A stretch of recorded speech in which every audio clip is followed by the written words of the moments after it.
vale a pena se preocupar ou tomar tempo para pensar o que Deus gostaria que se fizesse numa relação entre namorado e namorada? Vale a pena parar para tomar um pouco de consciência ou mesmo de conhecer o que Deus gostaria de ver os cristãos praticando dentro de um namoro? Eu penso que sim. Eu penso que sim, porque Deus tem um plano para a vida de cada um. E plano tem o sentido de ser algo que é feito para, ou seja, o cumprimento desse plano, ele se dá a longo prazo. Isso pode tomar e toma toda uma vida. Por exemplo, se pensarmos no namoro, ele tem como objetivo o casamento. Se namora para quê? Ou melhor, por que cristãos devem namorar? Cristãos devem namorar para conhecer o outro.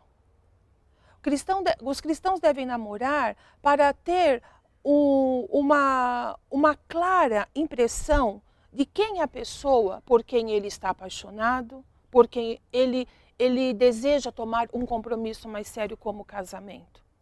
Agora, de que maneira se pode conhecer alguém? E qual é a instrução bíblica para que a gente possa chegar a dizer eu conheço alguém? Nós podemos conhecer alguém de maneiras diversas. Podemos conhecer alguém através da aparência, mas também podemos conhecer alguém interiormente. E esse é o conhecimento que deve ser alcançado dentro do relacionamento entre dois namorados. Conhecer interiormente significa conhecer as emoções do outro, conhecer a maneira do outro pensar. Por quê? Porque isso é muito importante. Porque na maneira em que a gente pode conhecer o outro, nós vamos começar a perceber se há compatibilidade, se há valores compatíveis, se nós temos o mesmo pensamento a respeito do futuro, se em questões básicas da vida junto nós combinamos.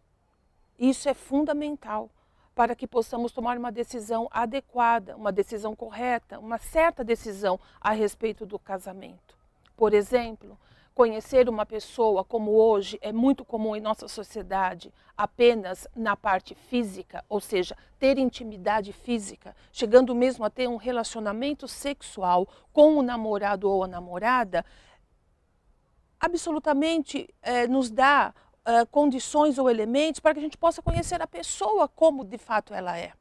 Então, a Bíblia é clara quando ela diz que o conhecimento sexual ele deve se dar só dentro do casamento, do compromisso assumido de passar a vida com esta outra pessoa. O namoro, nós devemos tomar tempo para dar ao outro a possibilidade de se revelar a nós e vice-versa. Nós também devemos nos revelar ao outro, mostrar o nosso coração, as nossas emoções, o que pensamos, as nossas luzes e as nossas trevas, as nossas sombras. Mostrar e dizer e verbalizar o que esperamos da vida, para que junto possa se construir alguma coisa. E não construir com um desconhecido, ou um conhecido apenas físico, mas um conhecido nosso íntimo, ou seja, conhecer a alma e conhecer o pensar. E conhecer como aquela pessoa lida com as questões cruciais da vida, com as alegrias, com os problemas, com as coisas que trazem crescimento e com aquilo que às vezes retarda, ou seja, na prática da vida. Então, quando se pensa em namorar, deve-se pensar exatamente nestas coisas. Se eu vou namorar, eu tenho um objetivo na minha vida, é conhecer esta pessoa e permitir que eu seja conhecido por ela. Isso leva tempo. Não se faz estas coisas da noite para o dia. Por exemplo, há um ditado popular no interior de São Paulo que diz assim: a gente só pode conhecer uma pessoa se a gente comer uma saca de sal com ela. Ou seja, talvez passemos a vida inteira e nós nunca vamos conhecer alguém completamente. Mas uma coisa é certa, pelo menos de uma maneira elementar, no sentido que nos dê a condição de dividir a vida com essa pessoa, sim, nós podemos adquirir esse conhecimento. Portanto, o namoro deve ser um tempo onde seja dado a oportunidade de vivência, de convivência, de relação, mas tudo isso dentro dos parâmetros bíblicos.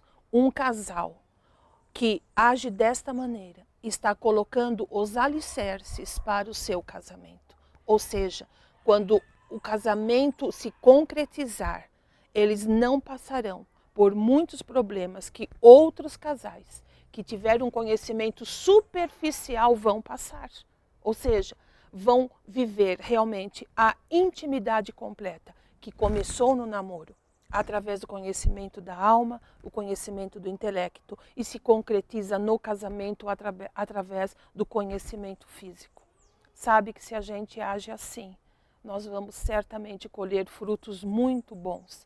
E se porventura seu namoro não der certo, e se porventura no meio do caminho você falar assim, ou descobrir, olha, essa não é a pessoa com quem eu realmente vou, eu não me vejo com esta pessoa para dividir a minha vida inteira, não vai haver nenhum tipo de problema. Você pode, com todo o respeito, olhar nos olhos dela e dizer assim, olha, aqui terminamos, agradeço, foi bom o tempo que passamos juntos, mas não estou segura, não acredito que realmente nós sejamos feitos um para o outro.